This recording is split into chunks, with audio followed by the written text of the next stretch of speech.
All right, guys, we're back at the Trial of Hordes. That's right. Remember the last time I had this winning streak? I was trying to actually show you my build, but the battles kept popping up. There was no time to. So now we're going to look at the build and see what kind of things you can do. Go ahead, hit subscribe right now, and let's walk through what you can do to be unbeatable in the Trial of Hordes. Okay, this is a build that I currently have set up. First of all, we go to Paragon. Remember, the Paragon tree that I find most important is Survivor. What's the goal of Trial of the Hordes? Is to live longer than your opponent. So with that in mind, you might want to run Survivor with something like Indestructible. So if you do have a fatal attack from a monster, it's going to take you to 1 life and not wipe you out. Now you have that much more time to get back up there. Not only does it drop you only to 1 life, you have 3 seconds of God mode. You are immune to all damage for 3 seconds. So in that 3 seconds, you can pop your potion or grab another potion floating around. Excellent. This is basically my trick to getting through Trial of the Hordes. Okay, there's a little bit more to it as well, right? Now that you're running Survivor, I do something else. For you necros out there, Necromancers have borrowed time.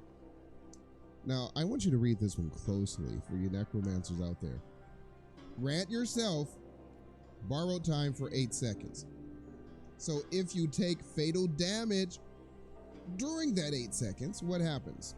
You will be resurrected at full life. But then you have a curse. You have to take out whatever took you down. But let's ignore that for a moment, okay? Let's ignore that and scroll down and listen to this. At the bottom of this is the answer. Watch this. Okay, now let's take a look at this. Life borrowed time drains 10% of your own life when triggered on yourself.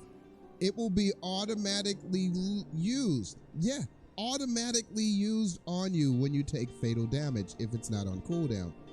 That's my second trick. Never use it. Because if you do use it, you got 8 seconds. You have to die. You have to die within those few seconds, right? Okay. You have 8 seconds. So if you don't die within those 8 seconds, you're on a 35-second cooldown again, which you can't die. Never touch it. If you never touch it, it is automatically used if you die. Now that's amazing. So now we got the savior. You got your life coming back there. And you got borrowed time. So yes, we only get 4 attacks. Don't touch borrowed time, and your life will always come back when you need it. Now let's go through the rest. You can pretty much throw anything else in there, whatever you feel comfortable with, okay? I'm going to show you what I'm using and why. I have bone spikes. Why? Because this is something I can cast when I'm running, when I'm moving. My entire time there, I'm focusing on not getting hit.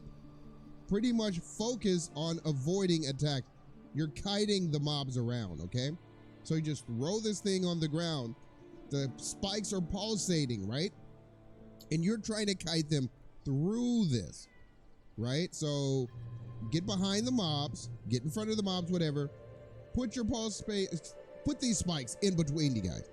They're going to start walking towards you, and they'll be taking damage. On top of that, you're also going to have your bone spirits floating around there. We all know the power of Wandering Wraith, okay? Just let it do its job, okay? On top of that, you can have some modifiers. These really make a big difference. When the enemies are feared, and now you're doing 66% bonus damage to those feared enemies. And Bone Spirits has a 20% chance to inflict fear. That's just amazing. They're running away and they're dying 66% faster.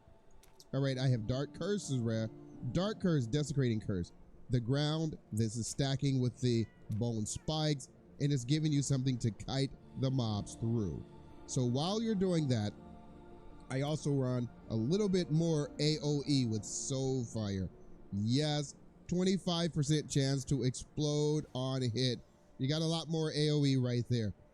The ultimate, I don't really count on the ultimate. It's nice when it pops, but if it doesn't pop, you're still going to get through it with just the other things you have there. So, I hope this helped you guys out there.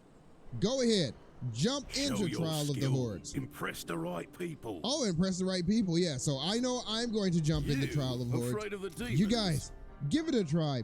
Drop me the notes down there. Did any of this stuff help you out? I hope it did. Go ahead and hit subscribe. I will be bringing you more information just like this. Savadious, oh yeah, jumping into the Trial of Hordes. See you next time.